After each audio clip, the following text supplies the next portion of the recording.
नमस्कार दोस्तों, आप सभी का स्वागत है एक बार फिर से हमारे YouTube channel freedom education of India में। तो दोस्तों, आज की इस लेक्चर के माध्यम से अपन जो टॉपिक कंप्लीट करेंगे वो अपना वर्ल्ड ज्योग्राफी से संबंधित जो टॉपिक दिया हुआ है रीट के सिलेबस में, अक्षांश व देशांतर, इसी टॉपिक को अपन कंप्लीट करेंगे। इससे पिछला जो टॉपिक अपन ने कंप्लीट किया था वो टॉपिक था अपने पास पृथ्वी की गतियाँ। पृथ्वी की गतियों से रिलेटेड जो भी महत्वपूर्ण फैक्ट थे अपने एग्जाम की दृष्टि से, वो सभी फैक्ट अपन ने कवर कर लिए थे। जिन भी विद्यार्थी ने वो टॉपिक नहीं पढ़ा है जरूर पढ़िएगा, काफ़ी अच्छे से वो टॉपिक आपको कवर करवाए हैं। उससे रिलेटेड जो भी महत्वपूर्ण फैक्ट थे जहाँ से अपने एग्जाम में क्वेश्चन पूछा जाएगा वो सभी फैक्ट आपको मैंने बताए हैं। पृथ्वी की जो दो प्रकार की गतियाँ पढ़ी थी अपन ने, परिक्रमण और परिभ्रमण, उन दोनों गतियों की उपयोगिता बताई थी आपको, उनसे होने वाले परिवर्तनों के बारे में बताया था। और जो अपन ने परिक्रमण गति पढ़ी थी उससे रिलेटेड कुछ महत्वपूर्ण परिभाषाएं देखी थी, जैसे कि बसंत विषुव क्या होता है, शरद विषुव क्या होता है, शीत अयनांत क्या होता है, ग्रीष्म अयनांत क्या होता है, अपसौर क्या होता है, उपसौर क्या होता है, और ये सभी किस स्थिति को अपने पास बनते हैं, उन सभी के बारे में आपको जानकारी दी थी। तो अपना वो टॉपिक पूर्ण रूप से कंप्लीट हो चुका है। अब आज अपन इस लेक्चर के माध्यम से जो टॉपिक स्टार्ट करने जा रहे हैं वह है दोस्तों अक्षांश व देशांतर। इस टॉपिक से संबंधित आपको बेसिक नॉलेज ऑलरेडी पता होगी दोस्तों, क्योंकि आपने पढ़ा भी होगा कि अक्षांश क्या होते हैं, देशांतर क्या होते हैं। इसकी जो सामान्य जानकारी है वो आपको पता है, परंतु अपन कुछ डीप तरीके से पढ़ेंगे क्योंकि अपने पास ये टॉपिक दे रखा है। तो यहाँ से हो सकता है आपसे इससे संबंधित जो महत्वपूर्ण फैक्ट बनते हैं वहाँ से क्वेश्चन पूछ लिया जाए, परिभाषा से न पूछकर वो अंदर से क्वेश्चन पूछ सकता है। तो जो भी इस टॉपिक से रिलेटेड महत्वपूर्ण फैक्ट है अपने एग्जाम की दृष्टि से, उन सभी फैक्ट्स को अपन कवर करेंगे। काफ़ी अच्छे से ये टॉपिक मैं आपको कवर करवाने वाला हूँ। तो सभी विद्यार्थी ध्यान से वीडियो को देखिएगा और अच्छे से जो भी मैं आपको बातें बताऊं उन्हें सुनिएगा। आपको अच्छे से टॉपिक यहीं पूरा याद हो जाएगा और अच्छे से समझ में भी आ जाएगा। तो देखिए दोस्तों, स्टार्ट करते हैं आज का अपन लेक्चर। तो सबसे पहले अपन बात करेंगे दोस्तों अक्षांश के बारे में। अक्षांश को अपन इंग्लिश में कहते हैं लेटीट्यूड। तो अक्षांश से संबंधित अपने पास क्या महत्वपूर्ण बिंदु है उन्हें देखिए। अक्षांश की सबसे पहले आप परिभाषा देख लीजिए। सामान्य परिभाषाएं एग्जाम में आपसे नहीं पूछी जाएगी, परंतु आपको परिभाषा भी याद होनी चाहिए कि अक्षांश वास्तव में होते क्या है। तो देखिए दोस्तों, पृथ्वी तल पर किसी स्थान की पृथ्वी के केंद्र से जो कोणीय दूरी होती है उसी को अपन अक्षांश कहते हैं। जो अपने पास अक्षांश बिंदु होते हैं दोस्तों उनकी टोटल संख्या 181 होती है और जो अक्षांश वर्तों की संख्या होती है वो 179 होती है। अब देखिए दोस्तों, इसी चीज़ को आप डायग्राम के माध्यम से समझने का प्रयास कीजिए कि जो अपने पास अक्षांश होते हैं उनकी संख्या 181 होती है। अक्षांश को ही आप अक्षांश बिंदु भी कहते हो। तो अक्षांश बिंदु की संख्या 181 कैसे होती है और जो अक्षांश वर्तों की संख्या होती है वो 179 कैसे होती है, उसे आप चित्र के माध्यम से समझोगे तो आपको अच्छे से ये समझ में आ जाएगा। ये अपनी पृथ्वी है दोस्तों, आपको पता है अपनी पृथ्वी गोल है और ध्रुवों से थोड़ी चपटी है। ये पृथ्वी का केंद्र हो गया। तो पृथ्वी के केंद्र पर जो अक्षांश निर्धारित किया गया है या आप कह सकते हो अक्षांश बिंदु निर्धारित किया गया है वो 0 डिग्री अक्षांश बिंदु निर्धारित किया गया है।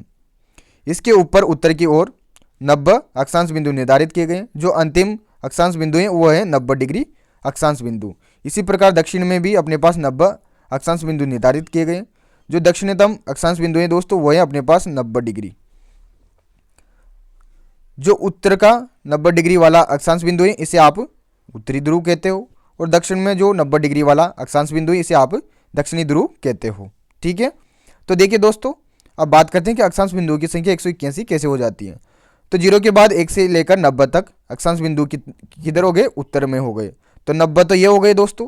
इसी प्रकार दक्षिण में 90 हो गए और एक जो 0 वाला है ये हो गया। तो यानी कि 90 90 और प्लस 1 करें तो टोटल अपने पास जो अक्षांश बिंदु निकल के आ जाते हैं वो कितने आ जाते हैं, 181 आ जाते हैं। यानी कि 181 अक्षांश बिंदु यहाँ पर निर्धारित किए गए हैं। अब आपको पता है दोस्तों ये पृथ्वी हो जाती है। दोबारा से डायग्राम बना देता हूँ ताकि आपको अच्छे से समझा सकूँ।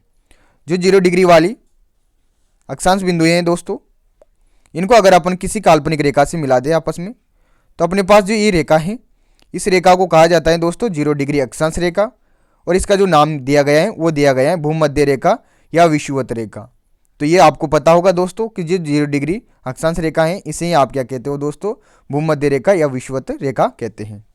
दो अक्षांशों को आपस में मिलाने के लिए दोस्तों पृथ्वी के चारों ओर क्या खींचा जाता है, वर्त खींचा जाता है। लेकिन जनरली अपन इसे क्या पढ़ते हैं, रेखा के रूप में पढ़ते हैं कि अक्षांश रेखा, जबकि वास्तविकता में ये वो होता क्या है, वर्त होता है। क्योंकि पृथ्वी के चारों ओर ये राउंड करके आता है इसलिए इसे अक्षांश वर्त कहा जाता है, लेकिन अपन अध्ययन में सामान्यतः अक्षांश रेखा का प्रयोग करते हैं। इस प्रकार से दोस्तों जो विभिन्न अक्षांश बिंदु हैं उनको आपस में मिलाएंगे, तो उनको मिलाने के लिए कोई ना कोई काल्पनिक रेखा यहाँ पर खींची जाएगी। काल्पनिक क्यों बोल रहे हैं? क्योंकि वास्तविकता में पृथ्वी के चारों ओर कोई भी ऐसी रेखाएं नहीं है। ये अपन जनरली किसी स्थान की पृथ्वी के केंद्र से जो कोणीय दूरी है उसको ज्ञात करने के लिए ही खींचते हैं। इससे अपने को पता हो जाए कि यहाँ पर अपने पास किस प्रकार से दो अक्षांशों के मध्य कितनी दूरी होती है, क्या होती है। इसी वजह से ये अक्षांश वृत्त खींचे जाते हैं। तो इस प्रकार से अलग अलग अक्षांश बिंदु अपने पास होते हैं जिनको आपस में अक्षांश वृत्तों के माध्यम से जोड़ा जाता है। अब आप को पता है दोस्तों कि अपने पास जो अंतिम अक्षांश बिंदु होता है वो कहाँ होता है? उत्तरी ध्रुव पर होता है, जो कि कितना होता है? 90 डिग्री होता है। इसी प्रकार नीचे भी होता है एक 90 डिग्री दक्षिणी ध्रुव पर। अब देखिए दोस्तों, अपन क्या कर रहे हैं? अक्षांश वृत्त खींच रहे हैं दो अक्षांश बिंदुओं को मिलाकर, लेकिन जो अपने पास 90 डिग्री उत्तरी में अक्षांश बिंदु है और 90 डिग्री जो दक्षिण में अक्षांश बिंदु है, इन पर अपन अक्षांश वृत्त नहीं खींच सकते क्योंकि ये सिंगल अक्षांश बिंदु के रूप में अपने पास निर्धारित किए गए हैं। तो अब आपको समझ में आ रहा होगा दोस्तों कि मैंने आपको अक्षांश वृत्तों की संख्या 179 क्यों बताएं, क्योंकि अपने पास जो अक्षांश वृत्त खींचे जाते हैं वो टोटल 179 ही खींचे जाते हैं। जो 90 डिग्री वाला अक्षांश बिंदु है और जो 90 डिग्री नीचे वाला अक्षांश बिंदु है, इन दोनों पर कोई भी अक्षांश वृत्त नहीं खींचे जाते हैं। इस वजह से आप कह सकते हो कि अपने पास अक्षांश बिंदु की संख्या तो 181 होती है और अक्षांश वृत्तों की संख्या 179 होती है। आ गया समझ में? अब आगे देखिए दोस्तों और क्या परिभाषाएं बन रही हैं। तो ध्यान रखिएगा, जो अपने पास 0 डिग्री अक्षांश रेखाएं दोस्तों, जिसे आप भूमध्य रेखा या विषुवत रेखा कहते हैं, ये अपनी जो पृथ्वी होती हैं दोस्तों उसको दो भागों में विभाजित करती हैं। जो 0 डिग्री अक्षांश रेखा की उत्तर वाला जो पार्ट होता है पृथ्वी का, उसे आप उत्तरी गोलार्ध कहते हो, और दक्षिण वाला जो पार्ट होता है उसे आप दक्षिणी गोलार्ध कहते हो। तो इस चीज़ का भी आपको विशेष ध्यान रखना है। इसी प्रकार जब अपन देशांतरीय रेखाएं पढ़ेंगे तो भी अपने पास पृथ्वी को दो भागों में डिवाइड करती हैं। जो देशांतरीय रेखाएं होती हैं वो खड़ी खींची जाती हैं। इधर वाला पार्ट, पूर्वी वाला पार्ट तो कहलाता है दोस्तों पूर्वी गोलार्ध, और पश्चिम वाला पार्ट कहलाता है पश्चिमी गोलार्ध। तो वहाँ आगे अध्ययन करेंगे। अभी आपको क्या ध्यान रखना है कि जो अक्षांश रेखाएं होती है वो पृथ्वी को उत्तरी गोलार्ध और दक्षिणी गोलार्ध में विभाजित करती हैं। आगे दोस्तों जो परिभाषा है वो अक्षांश रेखा की है, तो इसे एक बार देख लीजिए आप। समान अक्षांश के स्थानों को मिलाकर खींची जाने वाली काल्पनिक रेखा जो पृथ्वी पर विषुवत रेखा के दोनों ओर समानांतर रूप से ध्रुवों तक खींची जाती हैं अक्षांश रेखाएं कहलाती हैं। ठीक है, तो अपने पास क्या होता है? ये 0 डिग्री अक्षांश रेखाएं हो गई। तो इसके ऊपर दो समान जो अक्षांश बिंदु होते हैं उन्हें मिलाते जाते हैं अक्षांश वृत्तों के माध्यम से, और इस प्रकार से अपन 90 डिग्री तक अक्षांश वृत्त खींचते हैं। 90 डिग्री पे कोई अक्षांश वृत्त नहीं खींचने में आता है, इसी वजह से अक्षांश वृत्तों की संख्या 179 होती है। ठीक है, आगे चलते हैं। अक्षांश रेखाएं पश्चिम से पूर्व की ओर खींची जाती है। जो अक्षांश वृत्त या अक्षांश रेखाएं खींचे जाते हैं वो पश्चिम से पूर्व की ओर खींचे जाते हैं, तो इधर से इधर खींचे जाएंगे। आगे समझ में? आगे चलते हैं। मैंने आपको बता ही दिया है कि आप इन्हें अक्षांश रेखा भी बोल सकते हो और अक्षांश वृत्त भी बोल सकते हो, इसमें कंफ्यूज नहीं होना है। जनरली अध्ययन में अपन अक्षांश रेखा ही पढ़ते हैं, और वास्तविकता में देखा जाए तो पृथ्वी अपनी चारों मेर से गोल है, तो वहाँ पर अपन अक्षांश वृत्त ही खींचते हैं, लेकिन इन्हें एक लाइन के रूप में अपन अध्ययन करते हैं। देखिए दोस्तों आगे चलते हैं और महत्वपूर्ण फैक्ट देखते हैं। अक्षांश रेखाएं किसी स्थान के पृथ्वी के केंद्र से झुकाव को प्रदर्शित करती हैं। तो इस बात को आप विशेष ध्यान रखिएगा। जो अपने पास अक्षांश रेखाएं होती है दोस्तों वो किसी स्थान के पृथ्वी के केंद्र से झुकाव को प्रदर्शित करती हैं। आपको पता है जो अपनी पृथ्वी है दोस्तों ये अपनी अक्ष पर कितनी झुकी हुई है? 23.5 डिग्री झुकी हुई है। इस बात का आपको मैंने पहले ही जानकारी दी थी पिछले लेक्चर में कि जो अपनी पृथ्वी है वो अपनी अक्ष पर, यानी कि ये तो हो गया उत्तरी ध्रुव, ये हो गया दक्षिणी ध्रुव, इस प्रकार से अपनी पृथ्वी है, न कि सीधी 23.5 डिग्री झुकाव है। तो इसे भी अपने पास जो प्रदर्शित करती हैं वो अक्षांश रेखा ही प्रदर्शित करती हैं। आगे चलते हैं। और जो अक्षांशों का प्रमुखतया जो उपयोग है दोस्तों वो जो पृथ्वी के विभिन्न कटिबंध हैं उनको निर्धारित करने में किया गया है, जिसके बारे में अपन आगे अध्ययन करेंगे। अब देखिए दोस्तों भूमध्य रेखा या विषुवत रेखा क्या होती है, तो सारी चीज़ें मैंने ऊपर एक्सप्लेन कर रही हैं। अब थोड़ेटिकली आपको ये रीड करनी है। तो पृथ्वी के 2 बराबर भागों में बांटते हुए पश्चिम से पूर्व की ओर खींची जाने वाली काल्पनिक रेखा को विषुवत रेखा कहते हैं। जो 0 डिग्री वाली लाइन है ये पृथ्वी के बीचों बीच में होती है, जो पृथ्वी को 2 बराबर भागों में विभाजित करती हैं। इसे अपन ने क्या कहा है दोस्तों, 0 डिग्री अक्षांश रेखा कहा है। इसी का नाम क्या है, भूमध्य रेखा या विषुवत रेखा। ठीक है, तो यहाँ पर आप डायग्राम के माध्यम से समझ सकते हो इस चीज को। कुछ अन्य महत्वपूर्ण रेखाएं भी हैं, उनका भी आप साथ के साथ देख लीजिए। इसे थोड़ा जूम कर देता हूँ ताकि आपको जैसे ये दिख जाए। देखिए दोस्तों, ये बीच वाली लाइन क्या कह दिया अपन ने इसको, 0 डिग्री अक्षांश रेखा, जिसे आप भूमध्य रेखा या विषुवत रेखा कहते हैं। इसके ऊपर अपन उत्तर की ओर चलते हैं तो अपने पास एक रेखा आती है दोस्तों 23.5 डिग्री उत्तरी अक्षांश रेखा। ठीक है, ऊपर चलेंगे तो यहाँ पर एन से इनसे आप प्रदर्शित कर सकते हैं। एन का मतलब नॉर्थ और नीचे एस का मतलब साउथ। तो 23.5 डिग्री उत्तरी अक्षांश रेखा को आप कर्क रेखा कहते हो। तो पूछ लिया जाए कि कर्क रेखा क्या होती है, तो आपका उत्तर रहेगा कि जो अपने पास 23.5 डिग्री उत्तरी अक्षांश रेखा होती है उसी का नाम जो है वो कर्क रेखा है। ठीक है, इसी प्रकार नीचे की ओर जो 23.5 डिग्री दक्षिणी अक्षांश रेखा है इसे आप मकर रेखा कहते हो।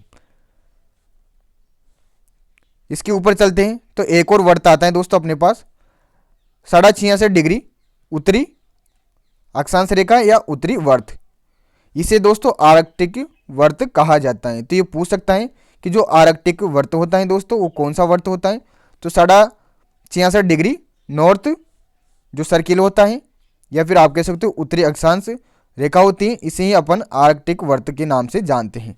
इसी प्रकार अपने पास दक्षिण में बात करें तो दक्षिण का जो 66.5 डिग्री साउथ सर्किल है दोस्तों, इसे अपन दोस्तों अंटार्कटिक वर्त कहते हैं। तो ये दोनों चीज़ें भी आपको ध्यान होनी चाहिए। तो एक तो 90 डिग्री वाला जो उत्तरी अक्षांश है इसे आप उत्तरी ध्रुव कहते हैं। 66.5 डिग्री नॉर्थ जो वर्त हैं दोस्तों इसे आप आर्कटिक वर्त कहते हो। 23.5 डिग्री जो उत्तरी अक्षांश रेखा है इसे आप कर्क रेखा कहते हो। 0 डिग्री जो अक्षांश रेखा है इसे आप भूमध्य रेखा या विषुवत रेखा कहते हो। 23.5 डिग्री दक्षिणी अक्षांश रेखा को आप मकर रेखा कहते हो। 66.5 डिग्री जो दक्षिणी अक्षांश रेखा है या दक्षिणी वर्त हैं इसे आप अंटार्कटिक वर्त कहते हो। और जो 90 डिग्री दक्षिणी अक्षांश हैं दोस्तों इसे आप दक्षिणी ध्रुव कहते हैं। ठीक है, आ गया समझ में? तो सारी चीज़ें आप इसे अच्छे से समझ लेना और नोट डाउन कर लेना। और अक्षांश बिंदुओं की संख्या 181 होती है जबकि अक्षांश वर्तों की संख्या 179 होती है, क्योंकि दो जो अपने पास उत्तरी ध्रुव और दक्षिणी ध्रुव पर जो अक्षांश बिंदु है 90 डिग्री वहाँ पर कोई भी वर्त नहीं खींचा जाता। आगे चलते हैं दोस्तों। अब यहाँ पर कुछ फैक्ट है जिन्हें आप ध्यान रखिएगा। पहला फैक्ट है दोस्तों, कर्क व मकर रेखा सूर्य के उच्चतम बिंदु को प्रदर्शित करती हैं। पिछले लेक्चर में मैंने आपको बताया था पृथ्वी की 4 अलग अलग कंडीशन। जब पृथ्वी सूरज के चारों ओर परिक्रमा करती है यानी कि परिक्रमण गति करती हैं, तब अपने 4 कंडीशन ली थी।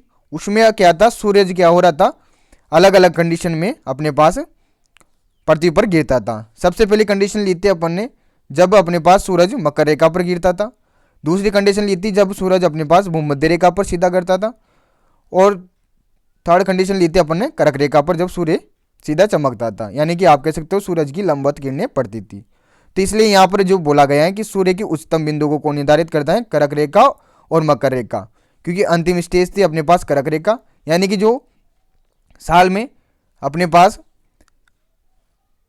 जो सूरज की लंबवत किरणें पड़ती हैं वो अंतिम छोर जो होता है वो कर्क रेखा होता है, यानी कि उत्तरी गोलार्ध में कर्क रेखा पर पड़ती हैं। और नीचे बात करें दोस्तों दक्षिणी गोलार्ध में तो वो अंतिम मकर रेखा पर पड़ती हैं। ठीक है, और पीरियड के बारे में बताया था कि ये पीरियड हर साल चलता रहता है। पिछले लेक्चर जिसने नहीं देखा है जरूर देखिएगा, तब ये आपको अच्छे से समझ में आ जाएगा। 66.5 डिग्री जो उत्तरी और दक्षिणी वर्त हैं दोस्तों के ऊपर 6 महीने का दिन व रात होता है। तो ये बात भी आप ध्यान रखिएगा, यानी कि अपने पास जो 66.5 डिग्री के नीचे वाला जो पार्ट है इसमें 6 महीने का ही दिन होता है और 6 महीने का ही रात होती है। यानी कि आप कह सकते हो इनमें एक बार जो दिन हो जाता है तो उसके बाद जब अपने यहाँ रात होती है तब भी वहाँ पर सूर्य उदय ही रहता है, सूर्यास्त नहीं होता है। आगे चलते हैं दोस्तों। अब कुछ प्रॉपर्टी है दोस्तों अक्षांश रेखाओं की, उनको आप देख लीजिए, इनसे भी आपके क्वेश्चन पूछा जा सकता है। जो दोस्तों 0 डिग्री से ध्रुवों की ओर अक्षांश रेखाओं की जो लंबाई है दोस्तों उसमें कमी आती जाती है, यानी कि जो अपने पास विभिन्न अक्षांश वर्त होते हैं उनकी लंबाई असमान होती है। देखिए दोस्तों सबसे बड़ा जो अक्षांश वर्त रहेगा वो कौन सा रहेगा, 0 डिग्री वाला रहेगा, क्योंकि जो 0 डिग्री वाला है वो पृथ्वी के बिल्कुल मध्य में है, तो यहाँ पर जो अक्षांश वर्त बनाएंगे वो बड़ा बनेगा। फिर इससे अपन ऊपर ध्रुव की ओर जाएंगे तो अक्षांश वर्तों की जो लंबाई है वो घटती जाएगी। तो चूंकि मैंने आपको बोला है कि अपन जो अध्ययन करते हैं वो किस रूप में करते हैं, रेखाओं के रूप में करते हैं, इसलिए यहाँ पर अपन ने बोल दिया कि 0 डिग्री से ध्रुवों की ओर अक्षांश रेखाओं की लंबाई में कमी आती है। जबकि वास्तविकता में यहाँ पर क्या बोल सकते हैं कि 0 डिग्री से ध्रुवों की ओर जाने पर अक्षांश वर्तों की लंबाई में कमी आती जाती है। तो यानी कि ध्यान रखिएगा जो अक्षांश रेखाएं होती हैं वो असमान होती हैं। आगे का पॉइंट देखिए, जबकि प्रत्येक 2 अक्षांश रेखाओं के मध्य की जो दूरी होती है दोस्तों वो समान होती है। यानी कि अपने पास ये 0 डिग्री वाला अक्षांश वर्त है और इससे ऊपर मान लीजिए 23.5 डिग्री वाला अक्षांश वर्त है, यानी कि जो 0 के बाद कौन सा ले लेते हैं अपन, 1 डिग्री वाला। तो जो 1 डिग्री वाला अक्षांश वर्त रहेगा और जो 0 डिग्री वाला अक्षांश वर्त रहेगा, तो इन दोनों के मध्य की दूरी जो होगी वही अपने पास 1 डिग्री और 2 डिग्री जो अक्षांश वर्त रहेगा उनके मध्य की दूरी होगी। यानी कि जो सारी अक्षांश रेखाएं हैं दोस्तों उनके मध्य की दूरी हमेशा क्या होती हैं, समान होती हैं, जो कि लगभग दोस्तों 111 किलोमीटर होती हैं। तो ये आप ध्यान रखिएगा कि 2 अक्षांश रेखाओं की जो मध्य की दूरी होती है वो तो समान होती है, परंतु जो अक्षांश रेखाओं की लंबाई होती है वो भूमध्य रेखा पर सर्वाधिक होती है, जबकि ध्रुवों की ओर जाने पर कम होती जाती हैं। तो ये महत्वपूर्ण फैक्ट है, यहाँ से आपके एग्जाम में क्वेश्चन आ सकता है, तो ये बहुत ही महत्वपूर्ण स्टार है। आगे समझ में, आगे चलते हैं। 23.5 डिग्री उत्तरी अक्षांश रेखा को कर्क रेखा कहते हैं, ये मैंने आपको पहले ही जानकारी दे दी है। 23.5 डिग्री दक्षिणी अक्षांश रेखा को मकर रेखा कहते हैं। आगे चलते हैं। तो सारी चीज़ें आपके क्लियर हो चुकी हैं, कहीं भी कोई दिक्कत आए तो आप मुझे कमेंट बॉक्स में कमेंट करके पूछ सकते हैं। आगे देखिए दोस्तों, अब देखिए दोस्तों मैंने आपको बोला था जो अक्षांश होते हैं ये अपने पास कटिबंध निर्धारित करते हैं, यानी कि जो पृथ्वी के विभिन्न जोन होते हैं उनको अक्षांशों के द्वारा निर्धारित किया जाता है। तो 2 अक्षांश रेखाओं के मध्य के क्षेत्र को कटिबंध कहते हैं या जोन कहते हैं। जो 2 अक्षांश होते हैं उनके मध्य के क्षेत्र को क्या कहते हैं, कटिबंध कहते हैं। अब ये 3 महत्वपूर्ण नोट हैं, इनको आप विशेष ध्यान रखिएगा। कर्क रेखा तथा मकर रेखा, जो कर्क रेखा है 23.5 डिग्री उत्तरी अक्षांश रेखा और 23.5 डिग्री दक्षिणी अक्षांश रेखा के मध्य स्थित क्षेत्र को उष्ण कटिबंध कहा जाता है। यानी कि जो अपने पास ये पृथ्वी है, ये 0 डिग्री वाली रेखा हो गई, ये 23.5 डिग्री हो गई उत्तरी वाली और ये 23.5 डिग्री दक्षिणी वाली, तो इनके मध्य का जो क्षेत्र है दोस्तों ये वाला, ये क्या कहलाएगा, उष्ण कटिबंध कहलाएगा। तो आप समझ गए कि उष्ण कटिबंधी क्षेत्र कौन सा हो जाएगा, कर्क रेखा और मकर रेखा के मध्य स्थित का क्षेत्र, क्योंकि ये ऐसा क्षेत्र है जहां वर्ष में कम से कम एक बार सूर्य की किरणें लंबवत अवश्य होती हैं। यानी कि यहाँ से आपसे घुमा के क्वेश्चन भी पूछा जा सकता है। इसका जो जोन है दोस्तों अपने पास कर्क रेखा और मकर रेखा के मध्य का, इसमें एक कंडीशन ऐसी आती है जब व्यक्ति की परछाई नहीं बनती है, ठीक है। और इससे रिलेटेड अपने एग्जाम में क्वेश्चन बनेगा दोस्तों, किस प्रकार से क्वेश्चन बनेंगे जब मैं आपको प्रैक्टिस क्वेश्चन करवाऊंगा तब वहाँ बताऊंगा, ठीक है। तो यानी कि एक कंडीशन ऐसी आती है जब अपनी परछाई नहीं बनती है, यानी कि आप कह सकते हो लंबवत किरणें सूर्य की पड़ती हैं, इसलिए इसे उष्ण कटिबंध क्षेत्र कहा गया है। आगे का नोट देखिए, 23.5 डिग्री से 66.5 डिग्री उत्तरी तथा दक्षिणी, यानी कि 23.5 डिग्री जो उत्तरी अक्षांश रेखा है इसी के ऊपर अपने पास कौन सी आ रही है, 66 डिग्री उत्तरी अक्षांश रेखा। तो इसके मध्य का जो क्षेत्र है दोस्तों, जो अभी बताया मैंने आपको, उसके मध्य का क्षेत्र क्या कहलाता है अपने पास, शीतोष्ण उष्ण कटिबंधीय क्षेत्र कहलाता है, यानी कि शीतोष्ण कटिबंधीय क्षेत्र कहलाता है। इसी प्रकार दोस्तों आगे का भी देख लीजिए आप एक बार, ताकि एक साथ ही मैं आपको डायग्राम के माध्यम से इसे एक्सप्लेन कर सकूं। 66 डिग्री से 90 डिग्री तक जो उत्तर में और दक्षिण में जो अक्षांश रेखाओं के मध्य का क्षेत्र होता है वो ध्रुवीय क्षेत्र या पोलर जोन कहलाता है। अब देखिए दोस्तों, आप इसे डायग्राम के माध्यम से समझोगे तो ज़्यादा स्थायी रूप से आपको याद रहने वाला है। ये 0 डिग्री लाइन हो गई अपने पास, ये 23.5 हो गई, और ये मान लीजिए आपके 66.5 हो गई। ये तो ऊपर वाली तो नॉर्थ कहलाएगी और इसी प्रकार सिमिलर नीचे वाली साउथ कहलाएगी। आ गया समझ में? तो देखिए दोस्तों, जो 23.5 इसे आप क्या कहते हो, कर्क रेखा कहते हो, और 23.5 जो दक्षिण वाली अक्षांश रेखा है इसे आप मकर रेखा कहते हो। तीन दोनों के मध्य का जो क्षेत्र है वो तो क्या कहलाता है, उष्ण कटिबंधीय क्षेत्र कहलाता है। जबकि अपने पास जो 23.5 से ऊपर और 66.5 के नीचे, यानी कि इनके मध्य का जो क्षेत्र होता है दोस्तों, ये वाला पार्ट, और इसी प्रकार नीचे वाला पार्ट, तो ये दोनों पार्ट अपने पास क्या कहलाता है दोस्तों, शीतोष्ण कटिबंधीय क्षेत्र कहलाता है। और दोस्तों जो ध्रुव के नीचे 66.5 से ऊपर का जो ये वाला पार्ट होता है ये क्या कहलाता है, अपने पास ध्रुवीय क्षेत्र कहलाता है। इस प्रकार से तीन यहाँ पर जोन अपन निर्धारित कर सकते हैं। पहला हो गया, दूसरा हो गया, तीसरा हो गया। पहला है उष्ण कटिबंधीय जोन, दूसरा है शीतोष्ण कटिबंधीय जोन, और तीसरा है ध्रुवीय जोन। ठीक है, तो आपको समझ में आ गया होगा कि कटिबंध क्या होता है। आप इन्हें अच्छे से अपने रजिस्टर में नोट डाउन कर लीजिएगा और एक बार वो रीड कर लीजिएगा, आपको डेफिनेटली ये अच्छे से समझ में आ जाएगा। तो आपके यहाँ पर अक्षांश कंप्लीट हो चुके हैं। अब अपन आगे जो अध्ययन करेंगे वो देशांतर रेखा के बारे में करेंगे। इसके बारे में अपन अगले लेक्चर में बात करने वाले हैं, क्योंकि आपका ये लेक्चर ही काफ़ी बड़ा हो गया है। तो आपको आज क्या समझ में आया कि अक्षांश क्या होते हैं अपने पास दोस्तों, पूरा एक बार और रिवाइज कर देता हूँ। अक्षांश क्या होते हैं, इनकी संख्या किस प्रकार से होती है, अक्षांश वर्त क्या होते हैं, अक्षांशों का क्या उपयोग है, अक्षांशों के द्वारा कटिबंध निर्धारित किए जाते हैं, कौन कौन सी यहाँ पर प्रमुखतः है अपने पास अक्षांश रेखाएं हैं जो अपने को याद करनी है और जहाँ से अपने एग्जाम में क्वेश्चन पूछा जाता है। अपन ने बात की कर्क रेखा के बारे में, मकर रेखा के बारे में, भूमध्य रेखा और विषुवत रेखा के बारे में।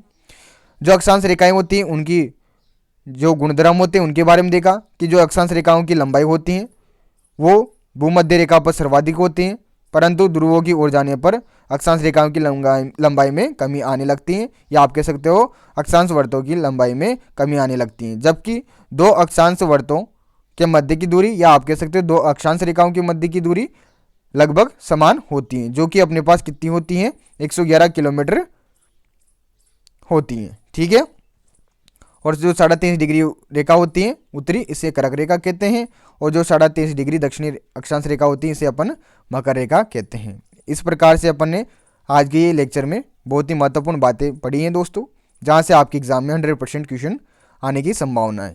तो अपना पास अक्षांश व देशांतर का पहला पार्ट कंप्लीट हो चुका है। अगले पार्ट में अपन इस टॉपिक को पूरा कंप्लीट कर लेंगे। ज़्यादा आपको प्रेशर नहीं लेना है, आराम से पढ़ेंगे, पूरा सिलेबस आपकी कवर होएगा दोस्तों। तो आशा करता हूं दोस्तों ये लेक्चर आपको बहुत ही अच्छे से समझ में आया होगा। अगर कोई चीज़ समझ में नहीं आई तो आप मुझे कमेंट बॉक्स में कमेंट कर सकते हैं। मिलते हैं अगले लेक्चर में, तब तक के लिए धन्यवाद। जय हिंद, जय भारत। और दोस्तों इस लेक्चर को अपने दोस्तों के साथ जरूर शेयर कीजिएगा, और जो भी हमारे चैनल पर पहली बार विजिट कर रहे हैं तो प्लीज़ चैनल को सब्सक्राइब कर दीजिएगा। तो धन्यवाद, जय हिंद, जय भारत।